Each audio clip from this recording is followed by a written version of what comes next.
स्वागत है आप सभी का ग्लोबल आईटी यूट्यूब चैनल पर। जैसा कि आप देख रहे होंगे मेरे बाल सही नहीं दिख रहे हैं, तो इसका मतलब ये नहीं कि मैं नहाया नहीं हूँ। धूप में बैठ गया था तो बाल ऐसे वैसे हो गए थे, लेकिन बाल ज़्यादा इंपॉर्टेंट नहीं है।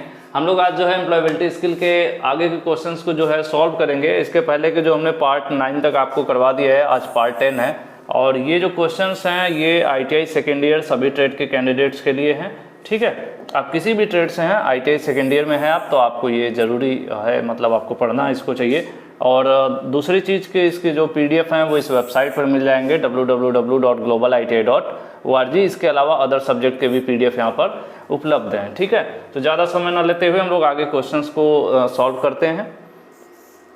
और क्वेश्चन आपके सामने है, और क्वेश्चन कह रहा है कंटिन्यूअस लर्निंग मतलब लगातार सीखना, और अपग्रेडिंग मतलब किसी चीज़ को बेहतर करना। जैसे अगर कोई चीज़ आज मतलब आज जो उसकी परफॉर्मेंस है उसको और बेहतर कर देना, मतलब पहले की अपेक्षा और अच्छा करना, उसी को अपग्रेड करना कहते हैं। ठीक है, हमारी स्किल्स मतलब हमारी क्षमताओं को, हमारी जो क्वालिटीज़ हैं या हम किसी चीज़ में एक्सपर्ट हैं। स्किल मतलब किसी काम को करने में हम एक्सपर्ट होते हैं तो वो हमारी स्किल कहलाती है। किसी के पास कंप्यूटर की स्किल है, किसी की ड्राइविंग स्किल है, किसी के पास स्पीकिंग की होती है, इंग्लिश स्पीकिंग की स्किल्स होती हैं, और मतलब वगैरह वगैरह बहुत सारे मार्केटिंग स्किल्स हैं। तो स्किल्स बहुत सारी होती हैं। ठीक है, तो अपग्रेड करना, अपने स्किल्स को बढ़ाना अगर हम कर रहे हैं, मतलब लगातार हम सीख रहे हैं और अपने स्किल्स को बढ़ा रहे हैं, तो वो किस चीज़ में हेल्प करेगा। ठीक है, तो यहाँ पर देखिए क्या करने में। पहली बात कि अगर आप लगातार नई चीज़ें सीखते रहोगे, ठीक है, नई चीज़ें सीखते रहोगे और आपको जो भी जिस चीज़ में आप एक्सपर्ट हैं उसमें भी और नई चीज़ें, मतलब अपने आप को हमेशा बेहतर बनाए रखेंगे, तो आपकी नौकरी बरकरार रहेगी। ठीक है, आपका प्रमोशन भी मिलता रहेगा और आप क्या है भविष्य के लिए भी तैयार रहेंगे। क्योंकि जैसे पहले कंप्यूटर पर वर्क नहीं होता था, कंप्यूटर आ गया, तो अगर आप पहले से कंप्यूटर सीखे रहेंगे तो आप क्या होगा, फ्यूचर के लिए तैयार है ना। तो इसलिए इसका आंसर क्या होगा, आंसर डी होगा। इसके पहले का पार्ट अगर आपने नहीं देखा है पार्ट 9 तो जरूर देखिएगा। कैसे देख सकते हैं, तो ग्लोबल ITI जो यूट्यूब चैनल उसके ऊपर क्लिक कीजिए, एक ऑप्शन होता है प्लेलिस्ट का। मुझे लग रहा है अब तक आप लोग यूज़ करना सीख गए होंगे। सबसे पहले चैनल के ऊपर आपको क्लिक करना है ग्लोबल ITI पर, उसके बाद प्लेलिस्ट पर। प्लेलिस्ट में एम्प्लॉयबिलिटी स्किल सेकेंड ईयर के नाम से एक प्लेलिस्ट है, वहाँ पर सभी पार्ट वाइज वीडियोज़ मिल जाएंगी। कोशिश करूँगा कि वीडियो के डिस्क्रिप्शन में भी मैं लिंक दे दूँ। ठीक है, तो पहले का देखेंगे तो बेनिफिट ये होगा कि इससे रिलेटेड क्वेश्चन हमने पहले कराया है, तो आपको यहाँ पर ज़्यादा आसानी हो जाएगी। तो इसका राइट आंसर क्या है, डी है।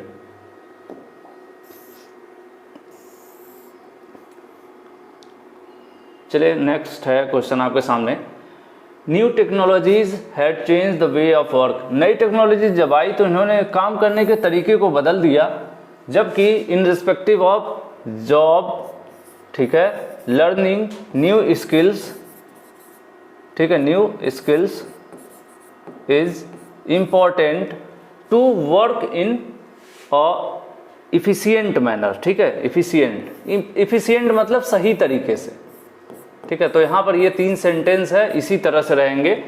किसी भी जॉब में, ठीक है, नई स्किल्स को सीखना जरूरी है, जिससे कि हम उस जॉब को या उस काम को इफिशियंट मतलब बेहतरीन तरीके से कर पाएं। ठीक है, तो ये चीज़ है। इसी हिसाब से यहाँ पर आंसर देख लीजिए, आपको जो मिल जाए जॉब और उसके बाद न्यू स्किल, इस हिसाब से आपका आंसर डी सही है। ठीक है, जॉब, उसके बाद क्या आएगा न्यू स्किल्स, उसके बाद क्या आएगा इफिशियंट मैनर। तो आपका आंसर कौन सा सही हो जाएगा, डी जो है आपका राइट आंसर हो जाएगा। नेक्स्ट चलते हैं।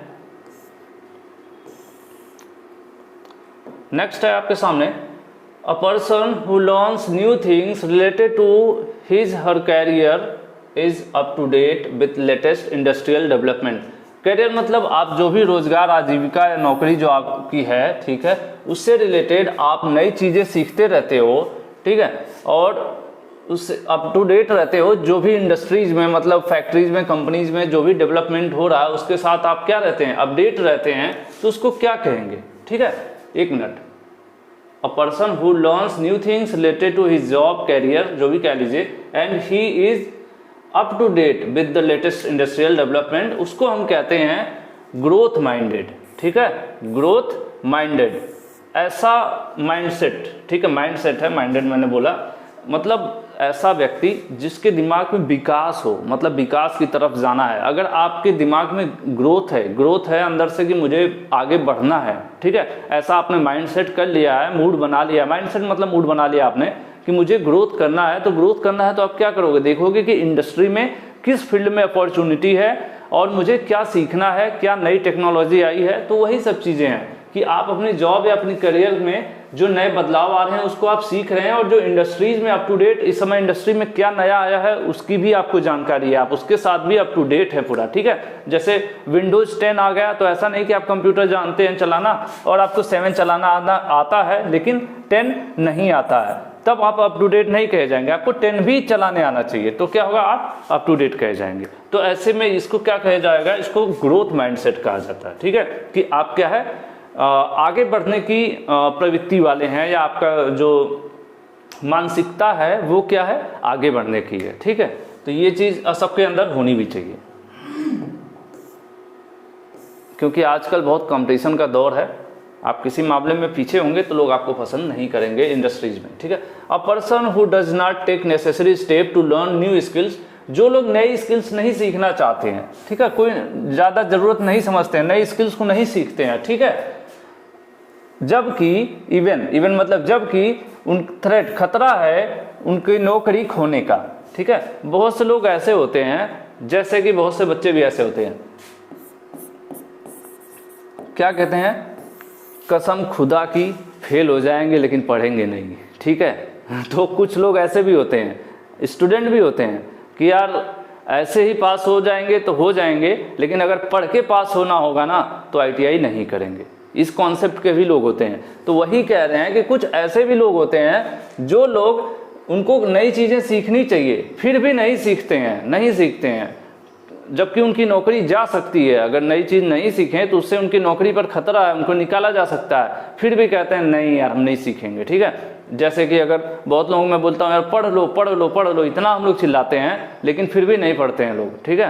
तो ऐसे लोगों को क्या कहा जाता है, तो ऐसे लोगों को कहा जाता है नॉट ओपन माइंडेड। ये लोग खुले विचार के नहीं होते हैं, ये लोग नई चीज़ें जो आती हैं उसको एक्सेप्ट नहीं करते हैं, ठीक है, नई टेक्नोलॉजी को अपनाते नहीं हैं, उसके साथ खुद को बदलते नहीं हैं, अपने आप को मतलब एक जगह रोक लेते हैं, ठीक है। और रोक लेते हैं, सोचते हैं कि आँख, जैसे कई बार होता है ना कि आगे से सांड आ रहा है तो आप क्या करोगे, आप अपने बचाव करोगे ना, या आँख बंद करके खड़े हो जाओगे कि सांड आएगा बगल से निकल जाएगा।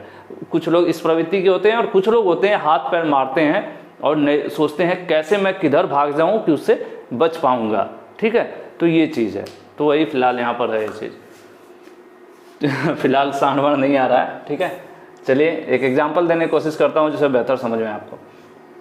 उसके बाद क्या है कि the process of learning a complete new set of skills, नई स्किल्स सीखना, ठीक है। आपको मान लीजिए पहले से कंप्यूटर आता है, ठीक है, लेकिन अब क्या कर रहे हैं, कंप्यूटर में भी कुछ एडवांस आप सीख रहे हैं। मान लीजिए आपको हार्डवेयर की नॉलेज थी, अब आप सॉफ्टवेयर भी सीख रहे हैं, ठीक है।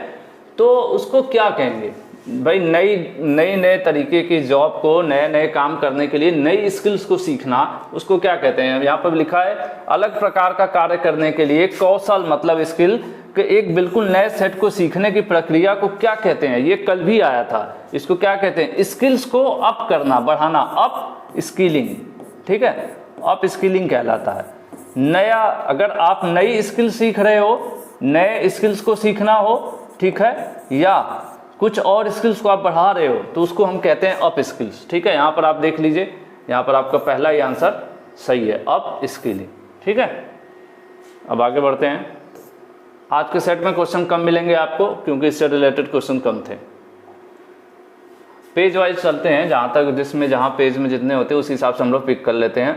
इफ अ वुड कटर, मतलब एक लकड़ी काटने वाले, ठीक है, वुड कटर, लकड़ी काटने वाले जो व्यक्ति हैं वो क्या है, पहले एक सिंपल एक्स मतलब एक कुल्हाड़ी का इस्तेमाल करते थे, ठीक है, लेकिन अब वो सीख गए हैं, क्या सीख गए हैं, यूज करना इलेक्ट्रिक कुल्हाड़ी, या इलेक्ट्रिक कह लीजिए, जो हेक्सा होती है, हाथ से चलाने वाली जो वुडन सॉ होती है, वुडन सॉ जिससे लकड़ी काटते हैं, टेनन सॉ बोलते हैं शायद, लकड़ी वाले को क्या बोलते हैं सर, टेनन सॉ, लकड़ी काटने वाली आरी। जो लकड़ी काटने वाली आरी होती है इस तरह से, जिसमें दांत होते हैं, इस तरह से होता है यहाँ पर, तो अगर कोई पहले का है जो लकड़ी काटने वाला व्यक्ति और इस आरी को इस्तेमाल करके लकड़ी काट रहा था, अब वो क्या किया, वो इलेक्ट्रिक मोटर के साथ चलने वाली जो चेन की तरह ऐसे चलती है वो खरीद लिया और उसको चलाना सीख लिया। ठीक है, क्या किया वो, तो कहीं न कहीं वो नई स्किल सीख गया ना, पुराने ज़माने से नए ज़माने पर आ गया। तो यहाँ पर देखिए वही है कि एक लकड़हारा मतलब लकड़ी काटने वाला अब तक साधारण कुल्हाड़ी का उपयोग कर रहा था, उसके बाद क्या क्या बिजली से चलने वाली कुल्हाड़ी का उपयोग करने लगा, तो उसको क्या कहते हैं, तो इसको भी कहते हैं अप स्किलिंग, क्योंकि वो क्या किया, नई स्किल सीख लिया। ठीक है, नई स्किल सीख लिया। तो इसका भी आंसर क्या होगा, डी सही होगा। ये शब्द बहुत ज़्यादा आ रहा है आपका इस चैप्टर में, अप स्किलिंग मतलब अपने स्किल्स को बढ़ाना। नेक्स्ट है व्हेन एन इलेक्ट्रीशियन, जब एक इलेक्ट्रीशियन का कैंडिडेट, या इलेक्ट्रीशियन मतलब जो लोग इलेक्ट्रिक के फील्ड में काम करते हैं उनको इलेक्ट्रीशियन कहा जाता है, विद्युतकार। ठीक है, विद्युत के फील्ड में काम करने वाले लोग इलेक्ट्रीशियन होते हैं। और अगर वो लोग वेल्डिंग करना सीख जाएं, फिटिंग करना सीख जाएं, प्लम्बरिंग करना सीख जाएं, ये क्या है, वेल्डर ट्रेड का काम सीख जाएं, फॉर एग्जांपल फिटर का ट्रेड का भी काम सीख जाएं। ठीक है, और प्लम्बर ट्रेड का भी काम सीख जाएं। ये सब ट्रेड होते हैं ना अलग अलग ITI में, ये सारे काम वो जब सीखने लगे या सीख जाते हैं, जब कोई देखिए जब कोई इलेक्ट्रीशियन वेल्डिंग, फिटिंग या प्लम्बिंग सीखता है तो फिर उसको क्या कहेंगे। ठीक है, तो उसको भी कहेंगे यहाँ पर देखिए अप स्किलिंग ही कहेंगे। ठीक है, अप स्किलिंग, यहाँ पर देखिए पहला ही शब्द मिल जाएगा up skilling. It is not a different nature of task. ठीक है, क्योंकि यह एक अलग प्रकृति का काम नहीं है। ठीक है, अब फिलहाल हिंदी थोड़ा कंफ्यूजन हो जाए, लेकिन आप एक शब्द याद रखिए कि अगर कोई अपनी इलेक्ट्रीशियन तो पहले से ही थे भाई। ठीक है, वो इलेक्ट्रीशियन पहले से थे, उनको बल्ब जोड़ना, तार वायरिंग वगैरह पहले से ही आता था, लेकिन उन्होंने वेल्डिंग, फिटिंग, प्लम्बिंग ये सब काम भी सीख लिया। तो उन्होंने क्या किया, अपनी स्किल्स को बढ़ा लिया। ठीक है, तो इसको कहेंगे अप स्किलिंग। ठीक है, आपका पहला ही आंसर जो है वो सही रहेगा। और कई बार ऐसा होता है कि अगर एक आंसर किसी वजह से मिस्टेक हो जाए तो भाई ह्यूमन नेचर है, मिस्टेक्स होना संभवतः पॉसिबल है, तो आप लोग अपने लेवल पे उसको करेक्ट कर सकते हैं। ठीक है, इसमें कोई बुराई नहीं है। उसके बाद the information like what kind of job are in the demand is known thought. ठीक है, अगर आप ये जानकारी रखते हैं कि किस तरह की जॉब, ठीक है, किस तरह की जॉब इस समय डिमांड में है, जैसे कहते हैं ना कि इस समय यार सॉफ्टवेयर की बहुत डिमांड है, सॉफ्टवेयर लाइन में बहुत डिमांड है, बिजनेस में भी इसी तरह से होता है। लोग कहते हैं कि इस समय ये वाला बिजनेस बहुत तेजी से चल रहा है। जैसे कोरोना के दौर में फॉर्च्यून की दुकानें जो थी, दाल, चीनी, आटे की, ये चलती रही लगातार। ठीक है, बाकी दुकानें बंद थी।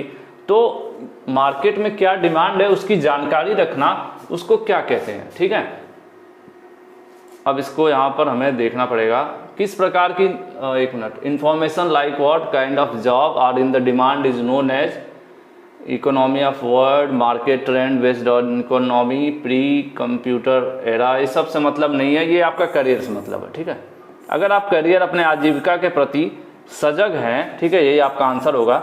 अगर आप अपने करियर या आजीविका के प्रति सजग हैं तो आप हमेशा ये चीज़ ध्यान रखेंगे, आपको ये चीज़ हमेशा सोचना पड़ेगा कि जिस फील्ड में आप हैं तो उसमें आगे स्कोप है कि नहीं, कौन सा फील्ड ऐसा है जिसमें स्कोप ज़्यादा है, तो आप उसी फील्ड में क्या करेंगे, उसी फील्ड में जॉब करेंगे। ठीक है, आपको देखना होगा डिमांड मार्केट की। तो फिलहाल ये थॉट्स हैं तो वो किस बारे में है, तो ये करियर के बारे में बात हो रही थी। ठीक है, ये हो गया आपका डी। नेक्स्ट चलते हैं। Due to COVID outbreak, many companies are hiring people who can work from remote location. Remote location मतलब ये होता है कि मैं यहाँ बैठा हूँ, आप वहाँ बैठे हैं, फिर भी आप मुझे देख रहे हैं, या मैं आपको पढ़ा रहा हूँ और आप पढ़ रहे हैं। तो यही बात है कि कोई, जैसे आजकल बीच में आपने देखा था एक शब्द काफ़ी कोरोना के दौर में हुआ था, वर्क फ्रॉम होम। ठीक है, वर्क फ्रॉम होम, ये शब्द बहुत प्रचलित हुआ था और इस पे बहुत ज़्यादा फोकस भी था। और ख़ास करके इस फील्ड में सॉफ्टवेयर लाइन की जो कंपनीज थी, जो सॉफ्टवेयर की कंपनीज थी, उन्होंने लगातार काम किया। वो लॉकडाउन में भी काम करते रहे, उन्होंने अपने एम्प्लॉयज़ को इस हिसाब से ट्रेंड कर लिया और ऐसा सेटअप कर लिया कि जो उनके एम्प्लॉयज़ थे वो घर बैठे काम कर रहे थे कंपनी के लिए। ठीक है, सब कुछ मीटिंग वगैरह सब लाइव हो जाती थी। तो उसी के यहाँ पर बात हो रही है कि कोरोना के प्रकोप के कारण कई कंपनी ऐसे लोगों को काम पर रख रही हैं जो दूसरे स्थान दूर से भी काम कर सकते हैं। तो यह किस चीज़ का उदाहरण है, ये किस चीज़ का उदाहरण है? तो इसको कहते हैं, जैसे कभी कभी कुछ ट्रेंड करता है ना, जैसे कहते हैं ये गाना इस समय ट्रेंड कर रहा है, मतलब इस समय क्या है कि रिमिक्स गानों का ट्रेंड चल रहा है।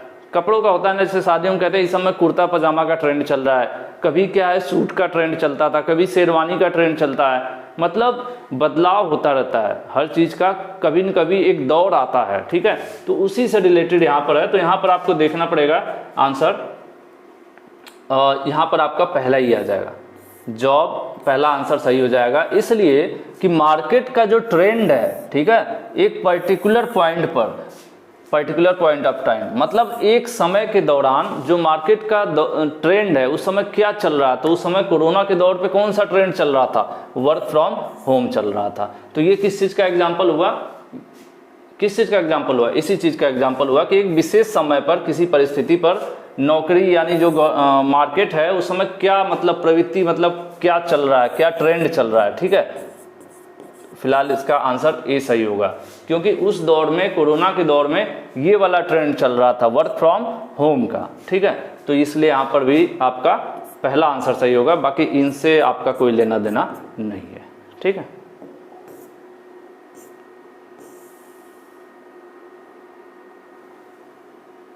नेक्स्ट क्वेश्चन आपके सामने है, मार्केट ट्रेंड्स मतलब दौर, बाजार का एक ट्रेंड चलता रहता है, are use to plan one's career because they help to, ठीक है। बाजार के रुझान को देखते हुए कोई अपने करियर की प्लानिंग करता है, उपयोगी होता है, क्यों उपयोगी होता है और किस प्रकार से उपयोगी होता है, इसी की बात यहाँ पर करेंगे। तो यहाँ identify property, recognise job that are will be in demand, ठीक है, बढ़ोतरी, ये सब देखिए इन चीज़ों का कोई खास मतलब नहीं है। अगर हम लोग ये देख रहे हैं कि सब मार्केट में क्या ट्रेंड कर रहा है, मतलब कौन सी ऐसी नौकरी है जो ट्रेंडिंग है, ठीक है, जहाँ पे ग्रोथ दिख रहा है हमें, ठीक है, कौन सी ऐसी जॉब है जो ट्रेंड कर रही है। ट्रेंड मतलब जो आगे बढ़ता है ना, जिसकी डिमांड हो, ट्रेंडिंग मतलब जिसकी डिमांड चल रही हो। तो ऐसे में आपको क्या कहेंगे, यहाँ पर आपका पहला ही, ये दूसरा आंसर जो है सही हो जाएगा कि उन नौकरियों को पहचानना जिनकी मांग है, जो अभी मांग में चल रही है और जो आगे भी डिमांड में रहेंगी, ठीक है। तो यही है, market trends are useful to plan, कोई भी अपने करियर के आगे की प्लानिंग कर रहा है तो मार्केट ट्रेंड उसकी किस प्रकार से मदद करता है। अगर वो मार्केट ट्रेंड्स को पढ़ेगा, समझेगा, मतलब उसको रीड करेगा कि मार्केट में इस समय क्या डिमांड पे है और भविष्य में क्या डिमांड पर होगा, तो उसी हिसाब से वो आगे की पढ़ाई करेगा या कोई स्किल सीखेगा, ठीक है। अगर कोई अभी बीटेक करने जाए तो वो क्या करेगा, तो वो एनालिसिस करेगा कि इस समय जो मार्केट का ट्रेंड है वो क्या कह रहा है और भविष्य में मार्केट कहाँ जाने वाला है। जैसे कि कोई आपका जो ऑनलाइन सेक्टर है काफ़ी ग्रोथ किया, ऑनलाइन विद सॉफ्टवेयर, ठीक है। तो अभी कोई भी अगर कंपनी हो या मान लीजिए कोई कोचिंग है, तो जो कोचिंग वगैरह हैं तो उनमें भी अभी क्या ट्रेंड आया है, वो ऑफलाइन तो चल रहे थे लेकिन उन्होंने अपने आप को ऑनलाइन में भी कन्वर्ट किया, क्योंकि जो भविष्य है, वो फ्यूचर है, वो किस पर है, ऑनलाइन पर है, ठीक है। तो वही चीज़ है यहाँ पर जो मैंने आपको समझाने की कोशिश की थी कि आगे जो है पहचानना कि आगे जो है नौकरी कौन सी डिमांड पर रहने वाली है, वो किससे पता चलती है, मार्केट ट्रेंड से पता चलता है। फिलहाल आज के जो सेट है इतना ही है इसमें, और आगे के जो क्वेश्चंस हैं वो हम लोग नेक्स्ट पीडीएफ में करेंगे। और नेक्स्ट पीडीएफ उसके अलावा आप ज़रूर इस वेबसाइट पे ज़रूर जाइएगा। मैं बार बार बोलता हूँ क्योंकि वेबसाइट पर बहुत काम के पीडीएफ स्टडी मटेरियल्स हैं, प्रीवियस ईयर के क्वेश्चंस हैं, मॉडल पेपर सेट हैं, इनको आप लोग ज़रूर डाउनलोड कीजिए, जो आपको एग्ज़ाम में ज़रूर किसी न किसी रूप में ज़रूर हेल्प करेंगे, ठीक है। तो आज के वीडियो में इतना ही, नेक्स्ट वीडियो में आगे क्वेश्चन सॉल्व करवाऊंगा। वीडियो पसंद आई हो तो लाइक ज़रूर कर दीजिएगा, और आपके ऐसे कमेंट्स का इंतज़ार हमेशा रहता है। पढ़ते हैं, रिप्लाई करना थोड़ा मुश्किल हो जाता है क्योंकि आपको भी पता है कि यार अकेले हैं, बहुत ज़्यादा हम लोगों की बड़ी टीम है, आप बैकग्राउंड नहीं है, ढेर सारा पीछे लोग काम कर रहे हों, बहुत लिमिटेड लोग हैं हम लोग, 2 भाई तो फिक्स वाले ही हैं, तो इसलिए बहुत सारी चीज़ें ऐसी हैं कि जो हम लोग चाह के भी नहीं कर पाते, ठीक है। तो उसका आप लोग बुरा मत मानिए और पढ़ाई जारी रखिए, और परीक्षाओं के लिए शुभकामनाएं। Thank you.